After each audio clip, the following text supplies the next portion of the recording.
Well, howdy, folks. Now, I got a question for you. What do you get when you cross American steel, Canadian genius, and a sound so distinctive enemy soldiers could hear it from 100 yards away? You get the rifle that didn't just win World War II, it ended it. Yeah, I can already hear my British viewers typing. Relax, we know y'all helped too, but let's be honest, this thing definitely sped up closing time. We are talking, of course, about the M1 Garand, the gun that went ping and sent the Axis powers packing. Here's the thing that'll blow your mind. This legendary rifle, the one General Patton called the greatest battle implement ever devised, almost never happened. When it finally did get made, it had a flaw so obvious that every armchair general said it would get our boys killed. Turned out that flaw might have been the smartest psychological warfare tool ever accidentally invented. So picture this, it's 1919 and the Great War just ended. American doughboys are coming home with stories that make your blood run cold.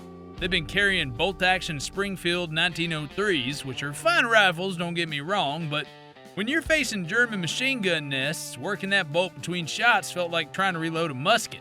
The Army brass looked at the battlefield reports and realized something that should have been obvious. Future warfare wasn't about precision shots from 500 yards, it was about the volume of fire. The side that could put more lead downrange faster was gonna win. Simple as that. So they put out a call. America needs a semi-automatic rifle. Not just any rifle, one that could fire as fast as you could pull the trigger, hold enough rounds to matter, and be reliable enough that a farm boy from Iowa could maintain it in a foxhole in France. Now here's where our story picks up. The man who could solve America's firepower problem wasn't even American. John Cantius Garand was born in Quebec, Canada in 1888. His family moved to Connecticut when he was 11, and this kid fell in love with machinery the way most boys fall in love with baseball. By the time he was in his 30s, Garand was working at a Springfield armory, and he had an idea that would change everything. While other designers are trying to modify existing bolt-action rifles, Garand was thinking bigger. He wanted to build a semi-automatic rifle from the ground up. But here's the thing, and this is where American stubbornness actually worked in our favor.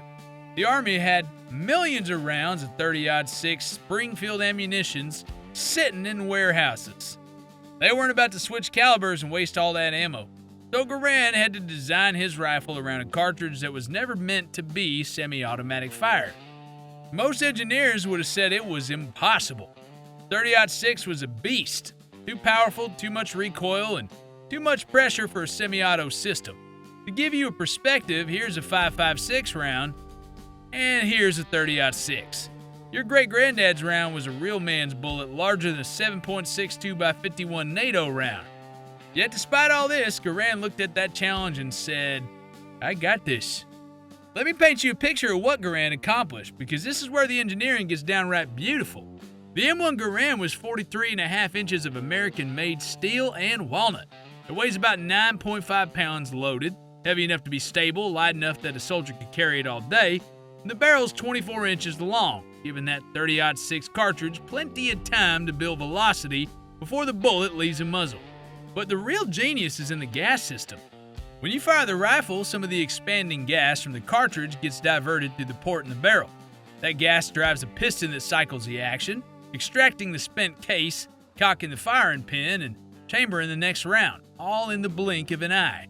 The rifle feeds from an 8-round en-bloc clip, and yes, I said clip, not magazine. This is important, and I'll get to that and why in a minute. That clip sits inside the rifle's internal magazine, and when that last round is fired, the empty clip gets ejected with that famous ping sound.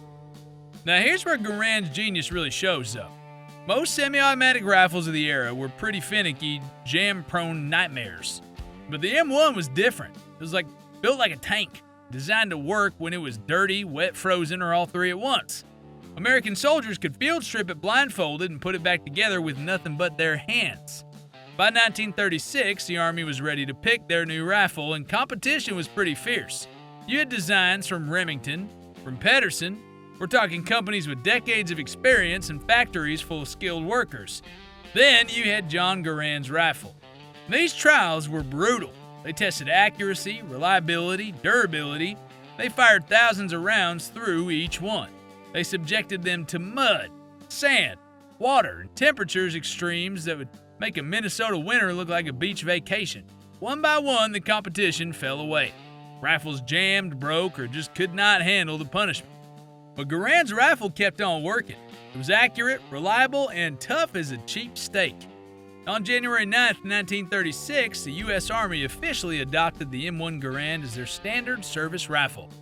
John Garand, the Canadian immigrant with a dream, had just armed the American military for the biggest war in human history. Now, let's talk about that sound. You know what I'm talking about. That distinctive metallic ping when the empty clip ejects. Every World War II movie has trained us to recognize it, and for good stinking reason. It's one of the most distinctive sounds in military history. But here's where things get a little controversial. Military historians have argued for decades about whether that ping is a tactical advantage or a liability. The theory goes like this. Enemy soldiers could hear when an American's rifle was empty, and that's when they'd attack. I mean, that sounds logical, right? But hold on to your hats, because the reality is way more interesting. First off, battlefields are loud. We're talking machine guns, artillery, explosions, and a bunch of dudes shouting. And the idea that a German soldier could pick out the specific sound of an M1 clip ejecting over all that chaos, that's like trying to hear a pin drop at a NASCAR race. But even if they could hear it, here's the thing. American soldiers figured out how they'd turn that weakness into a weapon. They'd carry empty clips and throw them on the ground to make that ping sound. Now, enemy soldiers would hear that, thinking an American was reloading, and they'd pop their heads up to attack. That's when they'd get a face full of 30-06 from a rifle that was still fully loaded. The M1 Garand didn't just have a psychological effect on the enemy either. It had one on our boys too. That ping meant you just put 8 rounds of hurt downrange, and it was time to reload and get back in the fight. It was the sound of American firepower, and it became as iconic as the Star-Spangled Banner. When World War II kicked off, the M1 Garand gave American forces an advantage that cannot be overstated. When German soldiers were working on their bolts and their Kar-98K rifles, Japanese troops were cycling their Arisaka Type 99s, American GIs were laying down semi-automatic fire as fast as they could pull the trigger. The math is simple and devastating. A trained soldier with a bolt-action rifle could fire maybe 15 rounds a minute if he was real good. An American with an M1 Garand could fire 50 rounds per minute without breaking a sweat. That's more than 3 times the advantage in rate of fire. But that wasn't just about speed. The 30-06 cartridge is a powerhouse too. With a 150-grain bullet leaving the muzzle at 2,800 feet per second, it hit with authority. It punched through cover that would stop smaller calibers, and it had enough energy to drop a soldier with one well-placed shot at ranges that would make other rifles struggle. From the beaches of Normandy to the jungles of the Pacific, the M1 Garand proved itself in every theater of war. American soldiers trusted it with their lives, and it never let them down. Now, if you really want to see the M1 Garand in its element, look at the Pacific Theater. The jungle fighting in places like Guadalcanal, Iwo Jima, and Okinawa was brutal. Close quarters combat, where split-second reactions meant the difference between going home and going to Arlington. You know what I mean. Japanese soldiers were tough, disciplined, and absolutely fanatical in their dedication. They'd launch banzai charges that would terrify anyone with a half a brain. But American Marines and soldiers with M1 Garands could lay down a wall of semi-automatic fire that stopped those charges cold. The rifle's reliability in tropical conditions was legendary. While other weapons would rust, jam, or malfunction in the humidity and salt air, the M1 kept on keeping on. American armorers had designed it to function in any environment on Earth, and the Pacific proved that they'd succeeded. Now, over in Europe, the M1 Garand faced a different kind of test. German soldiers were well-equipped, well-trained, and fighting with some of the best bolt-action rifles ever made. The Kar-98K was accurate, reliable, and had been proven in combat. But when American forces hit the beaches at Normandy, they brought a level of firepower that the Germans had never faced from infantry rifles. While German soldiers were working their bolts, American GIs were putting multiple rounds on target in the time it took Germans to chamber their second shot. The psychological effect of that was enormous. German soldiers reported that fighting Americans felt like facing an enemy armed with machine guns instead of rifles. That semi-automatic fire was devastating to morale and even more devastating to German casualty rates. But now, let's get into the nuts and bolts of what made the M1 Garand such a game changer, because the engineering is absolutely fascinating. The gas system is a work of art. When you fire the rifle, gas pressure from the burning powder drives that bullet down the barrel. About 18 inches from the chamber, there's a small port that diverts some of that gas into a cylinder beneath the barrel. That gas drives a piston connected to an operating rod which cycles the action, but timing here is critical. The system had to wait until the bullet had left the barrel and chamber pressure is dropped before it starts cycling. Too early and you get dangerous pressure levels, and too late, you might not have enough gas pressure to work the action reliably. Garand got it perfect. The rifle cycles fast enough to allow rapid fire, but not so fast that it beats itself to death. Y'all, this is a masterpiece of mechanical engineering that's worked flawlessly for over 20 years in military service. The trigger mechanism here is another marvel. It's a two-stage system that gives the shooter excellent control. See, the first stage takes up the slack, the second stage breaks clean and crisp. It's accurate enough for precision shooting, but fast enough for rapid fire. When the war ended, America had to gear up for massive production. We're talking about arming millions of soldiers, and that meant cranking out M1 Garands by the hundreds of thousands. Springfield Armory was the primary manufacturer, but they couldn't handle the volume by themselves. Winchester stepped up and started producing rifles too, and later, International Harvester and Harrington and Richardson joined the party. By the end of the war, American factories had produced over 5.4 million M1 Garands. That ain't just impressive, it's a testament to American industrial might. We didn't just design the best infantry rifle in the world, people. We built enough of them to arm every soldier who needed one. Now, the M1 Garand didn't retire when World War II ended. It served through the Korean War, where it proved just as effective against Chinese and North Korean forces as it had against Germans and Japanese. Some M1 Garands even saw service in the early days of Nam, though by then they were being replaced by the M14, which is essentially an upgraded Garand with a detachable magazine and select fire capability. And today, you can still buy M1 Garands. These rifles, many of them rebuilt from original military parts, are prized by collectors and shooters alike. They're a direct connection to the greatest generation and the rifle that helped win the war. To really appreciate the M1 Garand's dominance, you need to understand what it was up against. German soldiers carried the Kar 98K, a bolt-action rifle that was accurate and reliable but limited to 5 rounds and manual operation between shots. Japanese forces used the previously mentioned Arisaka Type 99, another bolt-action design with similar limitations. Now, Soviet troops had the Mosin Nagant, which was tough and simple but still required manual cycling. The only other major power with a semi-automatic rifle was the Soviet Union, who, other than the previously mentioned gun there, had their SVT-40, but man, that was complex, expensive to manufacture, and prone to jamming in field conditions. It never achieved the reliability or widespread adoption of the M1 Garand.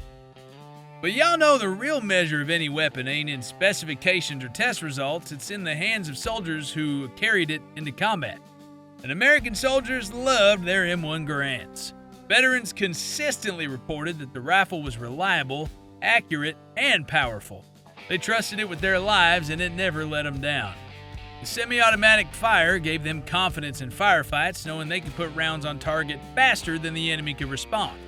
The rifle was also surprisingly accurate for rapid fire. Soldiers could engage targets at 400 to 500 yards with confidence, and the .30-06 cartridge had enough power to be effective at those ranges. One of the most impressive things about the M1 Garand is how well it was built.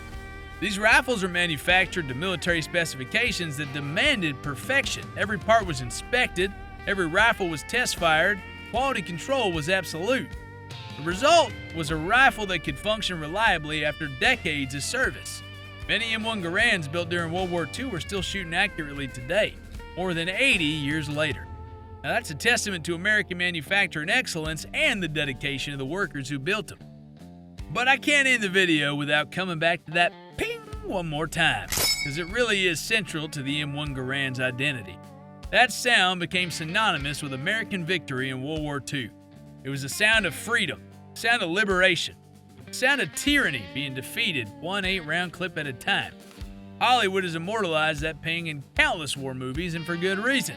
It's instantly recognizable, uniquely American, and tied to one of the most important periods in our nation's history. But more than that, it represents something deeper. It's a sound of American ingenuity. With Canadian immigrants' dream become a reality in a nation that could design, build, and deploy the best infantry rifle in the world when freedom was on the line. So there you have it, folks, the story of a gun that went ping and ended World War II. The M1 Garand wasn't just a rifle, it was a force multiplier that gave American soldiers a decisive advantage in every theater of war. From John Garand's workshop to the beaches of Normandy, from the jungles of the Pacific to the frozen hills of Korea, this rifle proved that American engineering and manufacturing could create weapons that didn't just meet the challenge, they dominated. The next time you hear that distinctive ping in a war movie, remember what it represents. It's the sound of American soldiers who carried the best rifle in the world into the fight for freedom. It's the sound of victory, the sound of liberation, the sound of a free world being preserved for future generations. Now, if you enjoy learning about America's greatest battle rifle, hit that like button harder than a .30-06 hitting steel at 500 yards. Subscribe for more deep dives into the firearms that shaped our history and drop a comment below. I want to hear about your experiences with the M1 Garand or your favorite World War II stories you might have been passed down to. Until next time, keep your powder dry, your groups tight, and remember, they don't make them like they used to, except when it comes to American steel and the will to use it for the cause of freedom. Y'all come back now, you hear?